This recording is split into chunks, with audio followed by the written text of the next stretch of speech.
வணக்கம் மக்களே.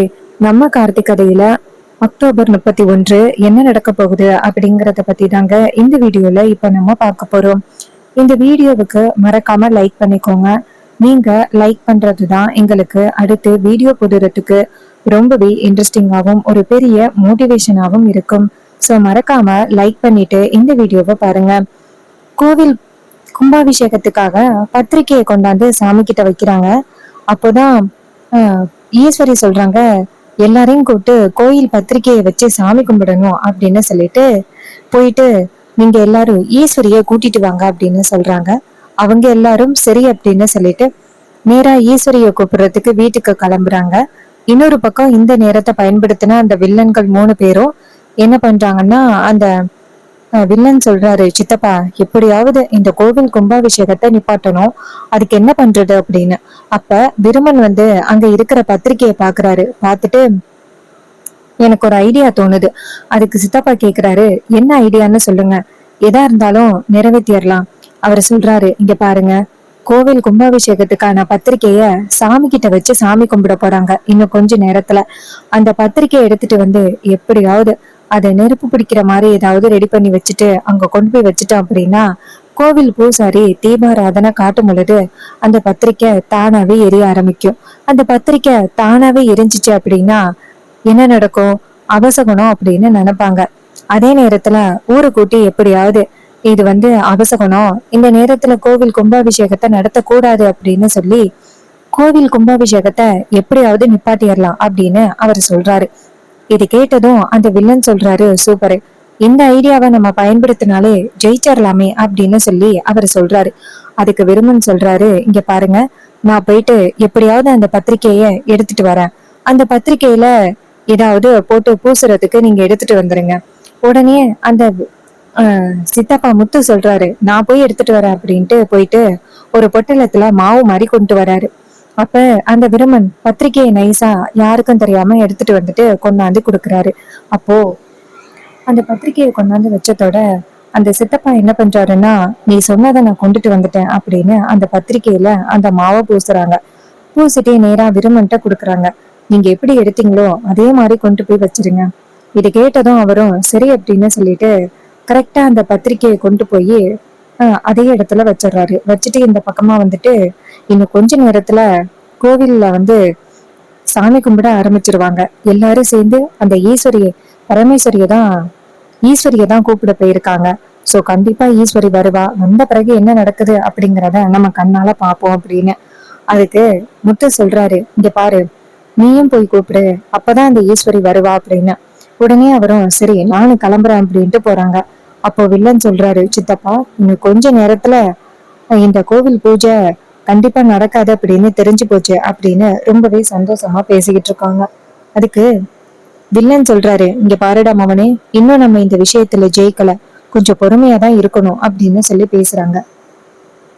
அப்புறமா நேரா எல்லாரும் ஈஸ்வரியோட வீட்டுக்கு போறாங்க. அங்க ஈஸ்வரி எல்லாரையும் பார்த்துட்டு, வாங்க எல்லாரும் ஒன்னா வந்திருக்கீங்க, ஏதாவது முக்கியமான விஷயமா அப்படின்னு. அதுக்கு அவங்க சொல்றாங்க, மேடம், கோவில் கும்பாபிஷேகம் இன்னும் 2 நாளையில நடக்க போகுது. அதுக்காக பத்திரிகையெல்லாம் அடிச்சு கொண்டாந்து வச்சுட்டோம். சோ அந்த பத்திரிக்கைய சாமி கிட்ட வச்சு சாமி கும்பிடணும். நீங்க தான் இந்த ஊர் தலைவி, நீங்க எல்லாரும் கும்பாபிஷேகத்தை சிறப்பா நடத்திடலாம்ல, அதுக்காக தான் சாமி கும்பிடறதுக்கு உங்களை கூப்பிட வந்தோம். ஈஸ்வரி சொல்றாங்க, இங்க பாருங்க, நான் வர முடியாது அப்படின்னு ஏற்கனவே சொல்லிட்டேன். நீங்க தேவையில்லாம என்னை கூப்பிடுறது அவசியம் இல்ல. இங்க பாருங்க, ஊருக்காக எதுவும் பண்ணணும்னா சொல்லுங்க, நான் வரேன். ஆனா இதுக்கெல்லாம் என்ன வர முடியாது. அப்ப விருமன் சொல்றாரு, என்ன இப்படி பேசுற? நீ இந்த ஊரோட ஊர் தலைவி தானே, நீ தானே பண்ணணும். அதை விட்டுட்டு என்னால முடியாது அப்படின்னு சொல்றது எந்த விதத்துல நியாயம்? இங்க பாரு, நீ வந்துதான் ஆகணும் அப்படின்னு சொல்ல, அப்ப ஹீரோ நேரா ஈஸ்வரிய பார்த்து, அத்தை, நீங்க இந்த ஊருக்கோட ஊரு தலைவி, சோ நீங்க கண்டிப்பா வந்துதான் தான் ஆகணும். நீங்க வரல அப்படின்னா கண்டிப்பா 4 பேரு 4 விதமா ஏதாவது பேசுவாங்க அத்தை. சோ நீங்க வாங்கத்த.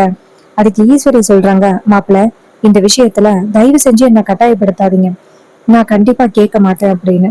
இது கேட்டதும் நம்ம ஹீரோ அமைதியா நிக்கிறாரு. அப்போ ராஜ நேரா ஈஸ்வரிய பார்த்து, ஈஸ்வரி, கொஞ்சம் யோசனை பண்ணி முடிவெடுமா.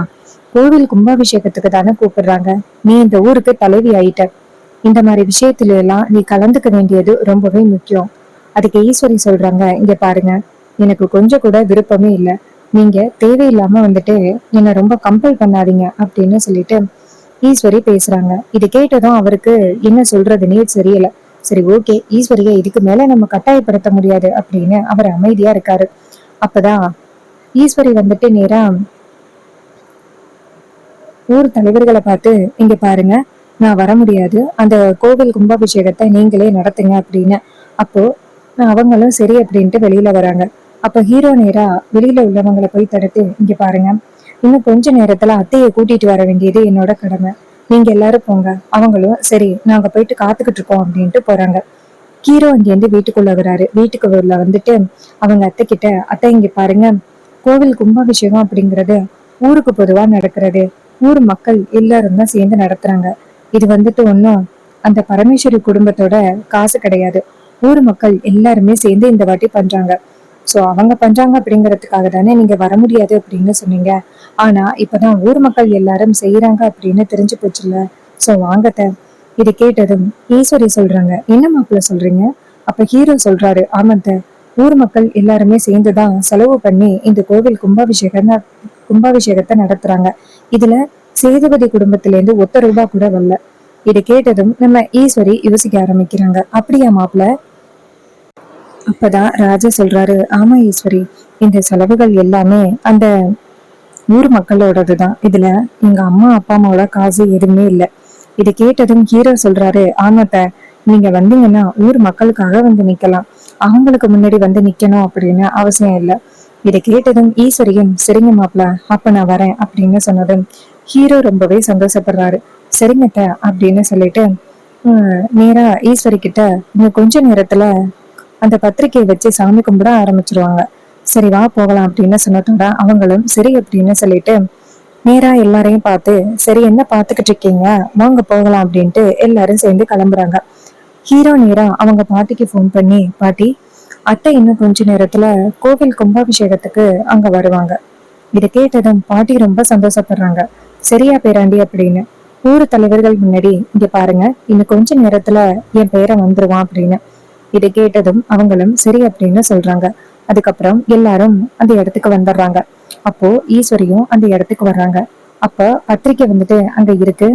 ஊர் தலைவர் ஒரு பத்திரிக்கையை கொண்டாந்து ஈஸ்வரி கிட்ட கொடுத்து, இதுதான் அம்மா பத்திரிக்கை அப்படின்னு சொல்லிட்டு பத்திரிக்கையை கொடுக்க, ஈஸ்வரி அந்த பத்திரிக்கையை பார்த்துட்டு ரொம்ப நல்லா இருக்கு அப்படின்னு சொல்லிட்டு கொடுக்குறாங்க. அதுக்கப்புறம் விருமன் அந்த வில்லன்கள் ரெண்டு பேருமே தூரத்துல இருந்து வேடிக்கை பார்த்துக்கிட்டு இருக்காங்க. இன்னும் கொஞ்ச நேரத்துல எப்படியும் அந்த பத்திரிக்கை எரிய போகுது. பத்திரிக்கை எரிஞ்சு போச்சு அப்படின்னா ஊர் மக்கள் முன்னாடி இது ஒரு அபசகுணம் அப்படின்னு சொல்லி கோவில் கும்பாபிஷேகத்தை சூப்பரா நிறுத்திடலாம் அப்படின்னு சொல்லி திட்டம் போட்டுக்கிட்டு இருக்காங்க. அப்போ அந்த பத்திரிக்கையை கொண்டாந்து வைக்கிறாங்க. வச்சுட்டு கோவில் பூசாரி வந்துட்டு சாமி கும்பிடுறதுக்காக ஆரத்தி எடுக்கிறாரு. அப்போ அங்க உள்ள ஒருத்தவங்களுக்கு வந்துட்டு சாமி ஆட ஆரம்பிக்கிறாங்க. அப்ப எல்லாரும் அவங்கள பார்த்துட்டு அம்மா வந்திருக்கா அப்படின்னு சொல்லி அவங்கள பார்த்துக்கிட்டு இருக்காங்க. அவங்க சாமி ஆடுறாங்க. என்னடா நடக்குது இங்க அப்படின்ட்டு. அப்ப ஊர் தலைவர் சொல்றாரு, அம்மா, நீ வந்துட்டு எங்க கிட்ட கேட்டியல்ல கோவில் கும்பாபிஷேகத்தை நல்லபடியா நடத்தணும் அப்படின்னு. அதுக்காக தான் இந்த ஏற்பாடுகள் எல்லாத்தையுமே பண்ணிக்கிட்டு இருக்கோம். அப்ப அவங்க கேக்குறாங்க, ஏற்பாடுகளை பண்ணிக்கிட்டு இருக்கியே, இங்க ஒரு சதி நடக்குது, அதை கண்டுபிடிச்சியா அப்படின்னு. ஒரு தலைவர் கேக்குறாரு, சதி நடக்குதா? என்னம்மா சொல்ற, எங்களுக்கு ஒன்றும் புரியலம்மா. அப்ப அவங்க சொல்றாங்க, இங்க பாரு, எனக்காக கோவில் கும்பாபிஷேகத்துக்காக அடிச்ச பத்திரிக்கையில விஷத்தை தடவிட்டாங்க அப்படின்னு. இதை கேட்டதும் ஊர் தலைவர்கள் அதிர்ச்சி ஆகுறாங்க. அப்போ நம்ம விருமன், அந்த முத்து, அப்புறம் அந்த சிவனாண்டி 3 பேருமே ஷாக் ஆகுறாங்க. அப்போ முத்து சொல்றாரு, டேய் மவனே, இந்த இடத்துல இதுக்கு மேல இருக்கிறது ரொம்பவே ஆபத்துன்னு நினைக்கிறேன், வாடா எப்படியாவது தப்பிச்சு போயிடலாம் அப்படின்னு சொல்ல, அப்போ அம்மன் டக்குன்னு சிவனாண்டிய தடுக்கிறாங்க. டேய், இந்த இடத்துல இருந்து எங்கடா தப்பிச்சு போக பாக்குற அப்படின்ட்டு எல்லாருமே சிவனாண்டி பக்கம் திரும்புறாங்க. அப்ப பாட்டி கேக்குறாங்க, அம்மா, நீ எதுக்குமா அவனை தடுக்கிற, அவன் என்ன பண்ணான்? அதுக்கு அவங்க சொல்றாங்க, இவன் தான் இப்படி ஒரு தப்ப பண்ணான், இது மாதிரி கோவில் கும்பாபிஷேகத்தை எப்படியாவது நிறுத்தணும் அப்படிங்கிறதுக்காக, என்னோட பத்திரிக்கையை எரிக்கிறதுக்காக இவன் எதையோ தடவி இருக்கான் அதுல அப்படின்னு சொன்னதும் எல்லாருமே ரொம்பவே ஷாக் ஆகுறாங்க. ஹீரோ நேரா அந்த பத்திரிக்கை எடுத்து பாக்குறாரு. பார்த்துட்டு அதை ஸ்மெல் பண்ணி பாக்குறாரு. பார்த்தா அது பயங்கரமா ஏதோ வாட அடிக்குது. ஹீரோ நேரா பாட்டி கிட்ட, பாட்டி இதுல ஏதோ பயங்கரமா வாடடிக்குது, இதுல ஏதோ சூழ்ச்சி இருக்கு பாட்டி அப்படின்னு அந்த பத்திரிக்கை எடுத்து ஓரமா வைக்கிறாங்க. அப்ப பிரம்மன் இதை பார்த்துட்டு ஷாக் ஆகுறாரு. சிவனாண்டியும் ரொம்ப அதிர்ச்சி ஆகுறாங்க. அம்மன் நேரா பாட்டிய பார்த்து, இங்க பாரு, கண்டுபிடிச்சியா, என்ன சூழ்ச்சி அப்படின்னு கண்டுபிடிச்சியா? பாட்டி சொல்றாங்க, அம்மா, கோவில் கும்பாபிஷேகத்தை எப்படியாவது தடுக்கணும் அப்படிங்கிறதுக்காக யாரோ இந்த சதி வேலையை பண்ணியிருக்காங்க. அதுக்கு அவர் சொல்றாரு, இந்த சதி வேலையை பண்ணது வேற யாரும் இல்ல, இந்த நிக்கிறானே சிவனாண்டி, இவன் தான் அப்படின்னு சொன்னதும் எல்லாருமே சிவனாண்டியை பார்த்து, நீ என்ன காரியம் பண்ணிருக்க அப்படின்னு கேட்க சிவனாண்டி பயத்துல நிக்கிறாரு. ஈஸ்வரி நேரா சிவனாண்டிய பார்த்து, ஏண்டா உனக்கு கொஞ்சம் கூட அறிவே இல்லையா? ஏதாவது ஒரு வகையில இந்த குடும்பத்தை எப்படியாவது கஷ்டப்படுத்திக்கிட்டே இருக்கணும் அப்படின்னு நினைக்கிறியா? இந்த கோவில் கும்பாபிஷேகம் நடந்தா உனக்கு என்னதான் பிரச்சனை அப்படின்னு சொல்லி கேக்குறாங்க. அதுக்கு சிவனாண்டி சொல்றாரு, இங்க பாருங்க, இது எல்லாமே பொய்யே, எனக்கும் இதுக்கும் எந்த சம்பந்தமும் இல்லை அப்படின்னு. அப்ப ஈஸ்வரி சொல்றாங்க, உனக்கும் இதுக்கும் எந்த வித சம்பந்தமும் இல்லை அப்படின்னா அம்மன் எதுக்காக உன் பேரை சொல்றா? நீ பண்ண தப்பு எல்லாருக்கும் தெரிஞ்சு போயிட்டு, அதனாலதான் இதுல இருந்து எப்படியாவது தப்பிக்கணும் அப்படிங்கிறதுக்காக நீ இப்படி பேசுற. பாட்டி நேரா சிவனாண்டிய பார்த்து, உனக்கு கொஞ்சம் கூட அறிவே இல்லையில, எப்படியாவது இந்த குடும்பத்தை கலைக்கணும், இந்த கோவில் கும்பாபிஷேகத்தை நிப்பாட்டணும் அப்படின்னு நினைச்சுதான் நீ இதெல்லாம் பண்ணிக்கிட்டு இருக்கியா? உனக்கு கொஞ்சம் கூட அறிவே இல்லையில அப்படின்னு சொல்லிட்டு பேசுறாங்க. இதை கேட்டதும் ரொம்பவே அதிர்ச்சி ஆகுறாங்க சிவனாண்டி. அப்ப ஊர் மக்கள் நேரா சிவனாண்டிய பார்த்து, இங்க பாரு, இதுக்கு மேல உனக்கு மரியாதை கொடுக்கறது சரியே இல்லை, இந்த இடத்த விட்டு போடா அப்படின்னு சொல்லிட்டு பேசுறாங்க. அப்போ அம்மன் வந்துட்டு நேரா சிவனாண்டிய அந்த இடத்துல இருந்து துரத்தி அடிக்க அவரு வெறும முத்துவேல் 3 பேருமே அந்த இடத்துல இருந்து போறாங்க. அப்ப பாட்டி சொல்றாங்க, இந்த கும்பாபிஷேகத்தை தடுக்கிறதுக்குன்னு 4 பக்கத்துல இருந்து ஆட்கள் வராங்க. இந்த கும்பாபிஷேகத்தை எப்படியாவது சிறப்பா நடத்தி முடிக்கணும், ஊர் மக்கள் எல்லாருமே சேர்ந்து நீங்க ஏதாவது உதவி பண்ணணும். அப்ப ஊர் மக்கள் சொல்றாங்க, இங்க பாருங்கம்மா, இந்த ஊருக்காக நீங்க எவ்வளவு பண்ணிருக்கீங்க, அப்படி இருக்கையில இந்த கோவில் கும்பாபிஷேகத்தை நடத்தி நல்லபடியா கொண்டுட்டு வர வேண்டியது எங்களோட பொறுப்பு. நீங்க எந்த வகையிலையும் கவலைப்படாதீங்க, கோவில் கும்பாபிஷேகம் சிறப்பா நடக்கும் அப்படின்னு சொல்லி வாக்கு கொடுக்குறாங்க. அப்புறம் ஒரு பத்திரிக்கைய நேரா சாமி கிட்ட எடுத்து வச்சு அதை பூஜை பண்றாங்க. பூஜை பண்ணிட்டு எல்லாருக்கும் ஒவ்வொரு பத்திரிக்கையை கொடுக்குறாங்க. அப்போ ஈஸ்வரியும் சாமி கும்பிடுறாங்க. பரமேஸ்வரி நேரா ஈஸ்வரி கிட்ட வந்து, இங்க பாரு, கோவில் கும்பாபிஷேகத்துக்காக பத்திரிக்கையை வச்சு சாமி கும்பிட்றதுக்கு நீ வந்திருக்க, ரொம்ப நன்றி.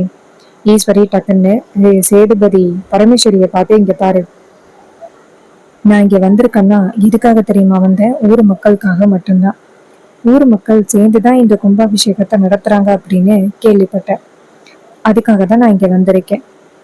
உன்னோட காசுல இந்த கோவில் கும்பாபிஷேகத்தை நடத்துறாங்க அப்படின்னு நான் கேள்விப்பட்டேன்னு வச்சுக்கோ, நான் கண்டிப்பா இங்க வந்திருக்க மாட்டேன். ஊர் மக்களுக்காக மட்டும்தான் நான் இந்த இடத்துல காலடி வச்சேன் அப்படின்னு சொல்லிட்டு ஈஸ்வரி பேசுறாங்க. இத பார்த்ததும் நம்ம பரமேஸ்வரி சொல்றாங்க, ஏதோ ஒண்ணு, நீ வந்துட்டியல்ல, எனக்கு அது போதும் அப்படின்னு சொல்ல நம்ம ஈஸ்வரி சொல்றாங்க, உனக்காக நான் வரல, இந்த ஊர் மக்களுக்காக தான் வந்தேன் அப்படின்னு சொல்லிட்டு ஈஸ்வரி அந்த இடத்துல இருந்து போறாங்க.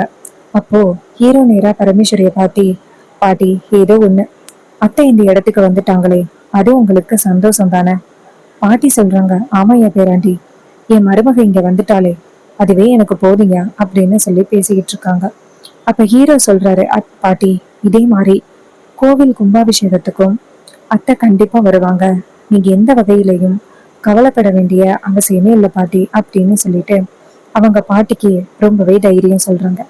பாட்டியும் சரியா பேராண்டி அப்படின்னு சொல்லிட்டு அந்த இடத்துல இருந்து போறாங்க. அப்புறமா ராஜா எல்லாருமே சேர்ந்து கோவில் திருவிழாவுக்கான எல்லா ஏற்பாடுகளையும் பாக்குறாங்க.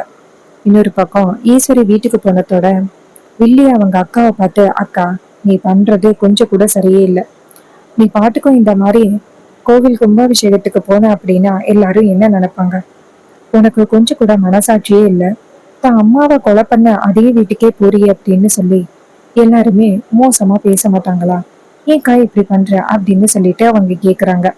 ஸோ இந்த ஸ்டோரி லைன் உங்களுக்கு பிடிச்சிருக்கா? இந்த கதை பிடிச்சிருந்துச்சுன்னா இந்த வீடியோவுக்கு மறக்காம லைக் பண்ணிக்கோங்க. நம்ம சேனலை சப்ஸ்கிரைப் பண்ணிட்டு பக்கத்துல உள்ள பெல் ஐகானையும் கிளிக் பண்ணி ஆல்ல செட் பண்ணிக்கோங்க. அப்பதாங்க அடுத்த வீடியோ போடும் பொழுது உங்களுக்கு நோட்டிஃபிகேஷன் வரும், பார்க்கலாம். தேங்க்யூ ஃபார் வாட்சிங்.